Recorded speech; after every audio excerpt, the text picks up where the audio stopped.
I'm sorry, kiddo, I really am. You have a good soul. And I hate giving good people bad news.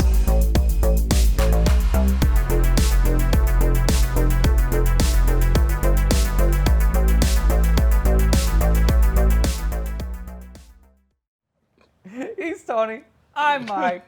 Today, finally, after 4 long years, you get your first dose of John Hughes in 1985's Weird Science.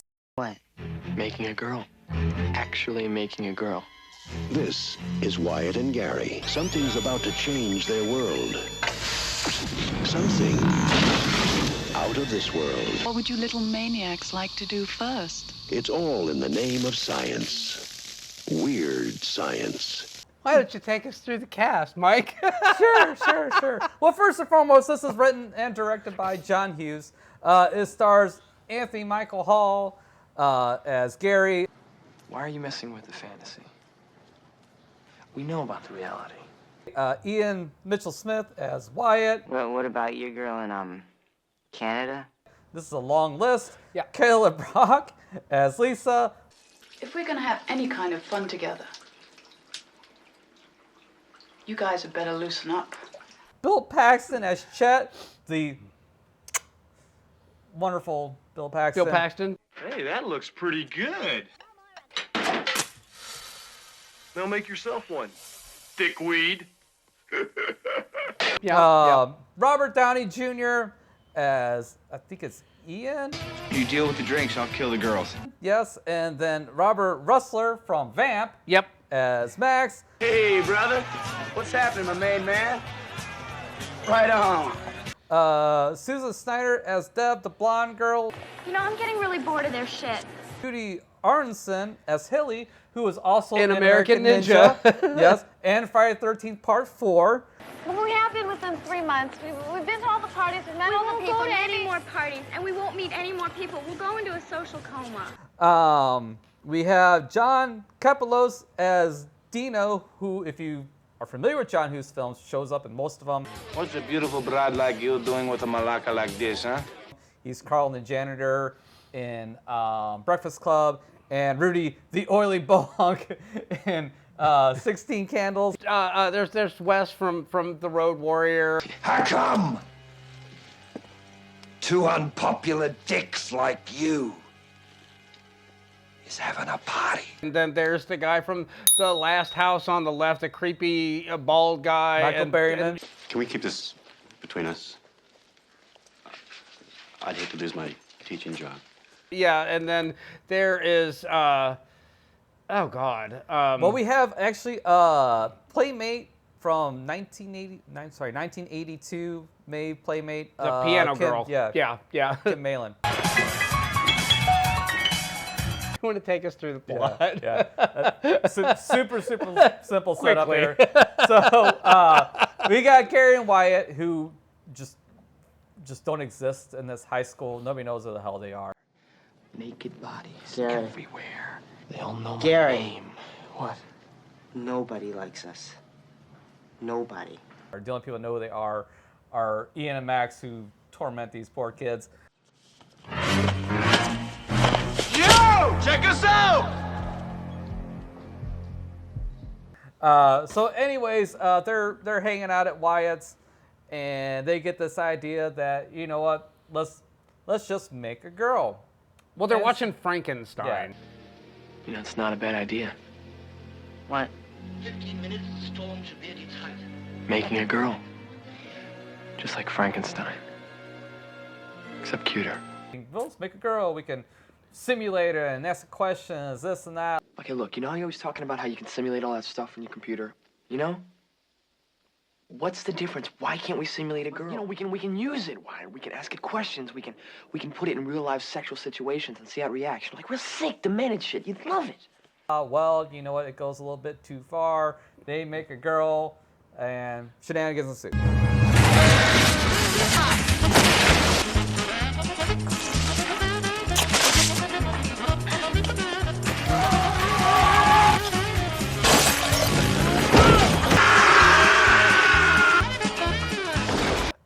I know you're you're a fan of this film, and I know that there's a bunch of fans of this movie out there, and I'm going to upset a lot of them with this review, so I am armored up on this one. This movie just epitomizes everything I don't like about John Hughes films. I mean, from an adult eyes, if you have no nostalgic charge, and I will tell you this right now, I have never actually sat through this film before. I've seen snippets of it prior to this. So this was my first, like, sat down, watched it beginning to end, because I never cheat when we're reviewing a film. I always watch it. Even if I've seen it a million times before, I will still watch it in preparation for one of our reviews. And watching this film, first off, it's poorly paced. It's slow. It is really slow. Second off, there are scenes where nothing important happens, like for long stretches. Third off, it's kind of creepy and gross. We'll get granular here in a second. It's kind of creepy and gross, so which is a hallmark of a lot of John Hughes films. There's a lot of problematic things in a lot of his films. Well, that's kind of 80s comedy in general. Yeah, well, and then to boot, really, no one's terribly likable in this. I mean, I realize that John Hughes is trying to write relatable teen comedies, and he's trying to, elevate the underdog as in the high school years and all that stuff. But it's just Anthony Micheal Hall just annoyed the shit out of me throughout the entire runtime of this film, because he just. I get what they were going for. I understand that he was supposed to be thoughtless and careless, but he thinks that, he's cooler than he is, and that if people just saw him that they would realize how cool he actually was. But then just to hear him ramble on and on and on and on and on. At least in 16 Candles, he was a nerd who knew he was a nerd, and it was kind of fun and funny to watch him befriend Molly Ringwald, knowing I don't have a shot in hell with this girl, but we're friends, and you know what? She'll loan me your panties, and I'll win a bunch of floppy disks on a bet. Great, that works. Infinitely creepier than anything in this movie. In this one, okay, the scene where they go to the bar takes entirely too long. It's like he's there and he's like. Has whiskey for the first time. What's this, sir? Drink it. See you guys in the emergency room, huh? And he's a whole conversation about the girl. And what did it to me was these big titties she had. For a 13-year-old girl, man. She wouldn't have had to worry about no titties for the rest of her life. That scene just goes on entirely too long. And if you don't find the setup and the premise of it funny, it feels excruciatingly long. So that's one of the first scenes. The whole bit where they're building Lisa in the bedroom, it's the montage from hell. And I'm just going to get on my computer and hook a Barbie doll up to it and then break into a defense computer mainframe for additional computing power. By the way, why are we wearing bras on our heads? Ceremonial. Okay, fine. I can give you your absurd premise, but can we shorten it by about 2 minutes? It didn't need to be anywhere near that long. The party in this movie, towards the end, the whole big build up to this, it kicks in at about the halfway mark on this, and then goes on. It's like one party, and it goes on through the end of the film. Hi.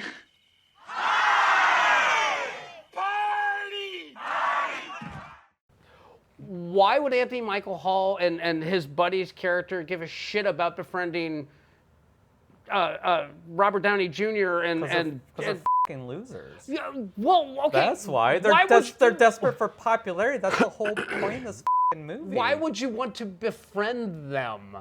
After the way that they treated them from the beginning of this movie on, the whole bit where they go to the mall and they get the icy dumped on them and all that, and they're all, oops. For the first time in my life, I don't feel like a total dick. Yeah, me either. Boys, momentary loss of motor nerve. You guys getting tired of this? We're not. Well, even at the very beginning, we get pants in front of everybody. Literally later that same day, it's like, hey, you should do us a favor. So what's the deal with Lisa? Can we borrow her? It's like, you, dude. No, that should be the reality. But here's the thing that I think a lot of people miss, and it's something I really think about it till after I watched the movie today, is that what this movie really is in its heart is a fairy tale movie told from a teenage boy's perspective. Lisa is the fairy godmother of these two kids. That's exactly what she is. No, I get it. She grants wishes and stuff like that. She gives you things that you think you want. You and Gary, you want friends, you want popularity, you want all that stuff, right? Well, I thought about it, sure, but... So I'm giving it to you. But in reality, in the end, don't matter. What really matters is who you are as a person. I'm really not this cool. That's not my car. This is not my suit. I mean, none of those people were my friends. And even having all this bullshit, having everything in your arsenal, the cool clothes, the cool car, you got your pseudo hot chick girlfriend that you're parading around, doesn't mean anything, especially like if you're not mentally mature enough or have the confidence enough to use these tools properly. Why are you telling me all of this? Because I want you to like me for what I am. That's, I think, where this movie kind of comes from. And again, it didn't hit on me until today when I was kind of thinking about it. Because normally I just watch it like the way most people just watch it. Like it's just on his face, just a absolute silly, absurd comedy. Yeah. Which it is. You know, no doubt about it. But there's a lot of things that I think are very charming. First, let's talk about the characters. Gary and Wyatt are absolutely believable as these dorks. Sure. You've seen these dorks, you know these dorks, or you just flat out ignore these dorks because they just didn't exist in your school because they were invisible. Wyatt, don't worry. You're just having a few friends over. I don't have any friends, Lisa. He doesn't. And then Lisa is the fairy godmother. The fantasy girl, yeah. So did you steal this car? No, I didn't steal the car. How'd you get it? I can get anything I want. It's funny, I didn't even think about this either till today. It's like, I wonder how much Killinger from the Venture Brothers was kind of influenced by this. Because it's the exact same thing. Here comes this mysterious magical person that shows up, gives you every wish that you think you want, in the end, just to determine that, you know what, this really isn't who I am. These aren't really the things that I want. Perfect. You're hired, Number Killinger. Dr. Henry Killinger. And this is my magic murder bag. The villains in my mystery murder bag. the villains in this are f***ing great. Chet is the perfect douchebag brother. Just amped to the f***ing nines. The guy from military school that still thinks he's a military school, who treats you like the piece of shit that you are. Bottom line, Wyatt. I'm telling Mom and Dad everything. I'm even considering making up some shit. So and then we got Ian and Max, who are borderline sociopaths. Yeah. Yes. All they do is scheme and just manipulate. Bullies. I mean, they're just high school bullies in general. Well, they're clever manipulators too. Yeah. Yeah. I mean, they're smart enough to kind of half trick, you know, Lisa, and kind of giving up her hand a little bit. Belong? What? They make you in the garage with power tools? They own you? Control you? Seriously? Seriously? You know, saying like, oh, I do whatever these guys say. Like, well, we can manipulate these two little dorks. And you're completely loyal to them? I do whatever they say. Yeah. And pretty much. Then they go on and do so. See, we like your style, so we want to make a deal with you. You let us have a crack at Lisa, and then we'll let you have Deb and Hilly. Can you guys keep a secret? Sure. Secret? And then I love just about every other side character in this movie. I love the patrons in the bar. You in the nuts and called him faggot in front of everybody. No. Should what? Bitch needs your nuts? Bitch need my nuts, bitch. In the family jewel. I love the Gary's parents are just overbearing D-bags. Hey, look, Mom, compliments embarrassment. You know, Dad, you know. Shut up! The girl at the counter that works the perfume thing, she has a funny little bit. You guys looking for something for your mom? I really don't think so, Sue. You guys have girlfriends? Lover, sex pot. She's a sex pot, is what she is. You guys are the ones that got beat up at the homecoming game, right? Yeah. The old lady working the lingerie store. That was actually probably the one bit in this that got a chuckle out of me. So, and he'll throw the clip right here. If you were a 15-year-old boy, would these turn you on? Do you have a bra to match that? Something in leather or rubber or barbed wire? Give me a break. But yeah, I think it's I mean, I wouldn't say like misunderstood movie, but I don't think it gets the love that it, well, I shouldn't say the love that it deserves. I don't know. I don't want to really say in this one. It's just. Let me put it to you like this. John Hughes, okay, 16 Candles, Molly Ringwald is a much more compelling lead character.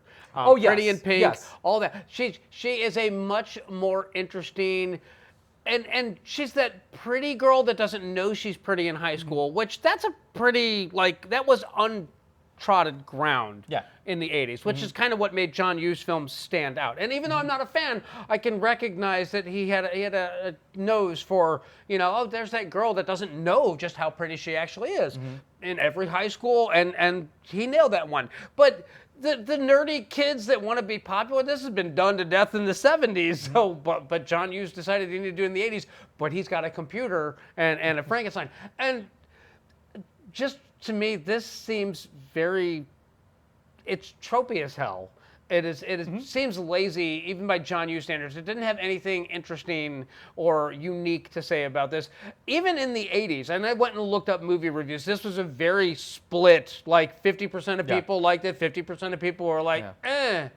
So that's number one. So it's not just me, and even John Hughes fans were just kind of like, eh, on this one. Number two, this is actually John Hughes' lowest performing film in the 80s. I have notes. I would never cheat you of my cheat sheet. First things first, patrons in the bar. Not only do we have the girl from American Ninja in it, but if you're paying really close attention to this one, Michael Dudikoff's friend, Stevie James, is also in the bar from American Ninja. That's number one. So this is based on a 1951 pre-Comics Code comic called Made of the Future. The story is Made of the Future. Yes. The comic is actually Weird Science, which she had to pay for the rights for that. Yeah, and justifiably so. So this is not an original thing, and that's probably why this is kind of separated off from the other John Hughes films. I actually read that story in that comic. Yeah, so it really, other than the fact that somebody makes a girl. Yeah. That's it. Because in the story, really what it is a guy from 1950 accidentally stumbles upon this portal that takes him to in the future where you can buy a kit to make a girl. He takes it home, makes her, and lives with her for a couple weeks. And then she decides to, hey, I'm going to go out in the city. And she just disappears and never comes back. So that's the story. So really, there's not a whole lot Yes, here. the barest of bones. Yeah, I realize that because the thing is, 1951 computers didn't exist. Yeah. So he literally makes her in a bathtub. Yeah, not in any real sense. It would have been a chemistry set in the 50s because that was all the rage, was buy a chemistry set. But yeah. Anyway, Kelly Emberg was originally cast as Lisa. She left after 2 days of filming. Who? Kelly Emberg, Rod Stewart's girlfriend. I have no idea who that is. Anyway, I'll throw the pick up here. So he will, but and it was 2 days of filming, and she had some serious creative differences, and I'm going to assume that Kelly LeBrock, who was essentially, she was a model who was looking to break into acting. She didn't have any hang-ups about doing stuff, but I'm sure that Kelly probably was all like, these guys are 15. This is kind of creepy and weird. So which they don't show anything in this movie. No, but especially like on Kelly LeBrock, like in even the shower scene when they're scanning up her legs, when they get to the buttocks, they cut away. They do, and they come back to her back, and she kisses Ilan Mitchell-Smith, whatever his name is. What the hell is his name? Wyatt in the movie. Yeah. So I'm just saying, I'm You'd have to talk to Kelly Emberg about why she walked, but she said it was for creative differences. Now, the budget on this film was $7.5 million.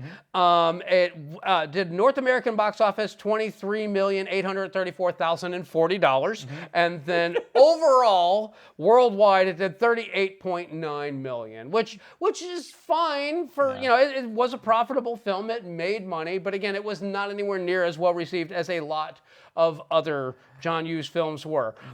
This was a cable staple, though. Oh, that's absolutely. Where I saw this ran on cable for years and years and years. Yes. So just like pretty much every other 1985 movie we covered so far, while it didn't do good in the box office, HBO is where it HBO, Showtime, Cinemax, and the Movie Channel. That's where it found its audience because you didn't have to shell out for popcorn.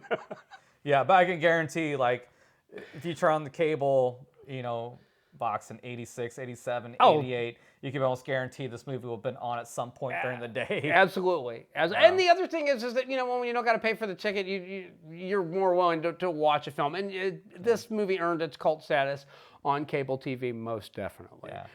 So I'm going to say this.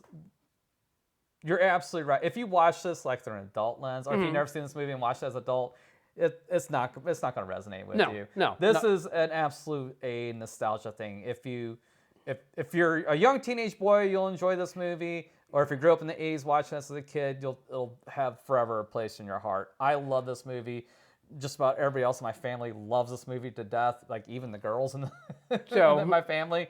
There's just so many quotable lines for us, and there's so many things that I still do, and I still quote about this movie almost on a daily basis. As a matter of fact, the dings from this movie, like when the missile comes up and the dove lands on there. Yep, that's why I do ding here. Our cousin Joey Baloney, don't stand for baloney. Created me on their computer. I'm not gonna stand here and listen to this baloney. He won't, He doesn't stand for baloney. That's where his nickname comes from, is from this movie, and just so many other things. So I just want to address one thing, and this is the one point I want to bring up, because as someone who never watched this back in the day, who was in high school at the time that this movie came out, so I was well aware of it even back then. So it should have hit a nostalgia bell with me. It just didn't. But here's what bothers me the most about this movie from a structural standpoint. Okay. So we have the party, and we have Wes from The Road Warrior who shows up, and they trash the house and blah, blah, blah. And Anthony Micheal Hall has his big moment where he pulls the gun, and he's like, you're going to apologize, and I'm going to ask you guys to leave, and they all leave. We're heroes. These guys came into your house, and we showed them down. I can't believe this. You know what we did? You and me, we saved all these people, Wyatt. You don't understand that. And that seems like, oh, look, he showed everybody that he's not a coward, and he did all this, and, then the girls are all like, oh, you're so wonderful, and they go and they have their makeout sessions in their individual bedrooms. And then Chet shows up the next morning, and rather than them having learned that lesson of, well, if I just stand up for myself, I don't got to be bullied, even if it's my brother. No, what happens is Chet bullies the shit out of them and then bullies their girlfriends. We did, and she went crazy, and she messed up the whole house. Oh, smart mouth me, you wormy little shit. Why don't you just leave him alone? Stay out of this, bimbo. This is a family matter. That's even more humiliating. Yeah, because it does cut itself out the legs on that one. I'll agree with you. It hamstrings itself, and then Lisa has to show up and solve the whole thing by turning Chet into a giant poop monster. And that's the other thing I like about this movie too, is like when they turn Chet into a little piece of shit. I was like, that's dumb. That's a little on the nose, yeah. And again, my other little minor gripe, another wise movie that I actually love. Hang on. My little gripe is the over-exaggeration of their facial expressions. It's like it just pops up all over the place. The number of times that Anthony Micheal Hall looks at the camera with amazed eyeballs. Look, if you turn this into a drinking game, you'll die of alcohol poisoning. Real fun, isn't it?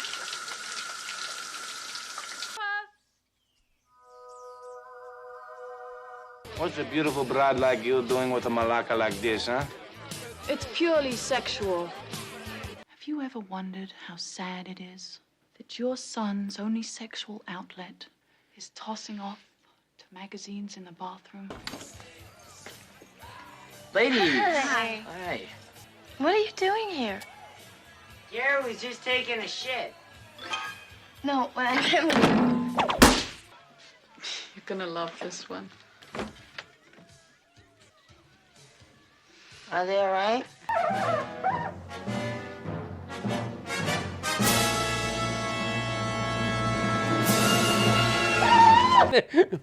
So, but if this movie had stuck to its guns, if the script had literally just had that moment where Wyatt had stood up to his brother, that would have made this film better for me, and it would have been more redeeming, because rather than relying on Lisa to take care of the problem, which again, fairy godmother, wish granter, all that, if he had just like stood up to Chet and mom and dad had come home and like he had owned like, yeah, we trashed the house and we're sorry and we'll take care of it and blah, blah, there would have been an arc for his character, but instead Lisa shows up to wave her magic wand and fix everything. And what was learned at the end of all this?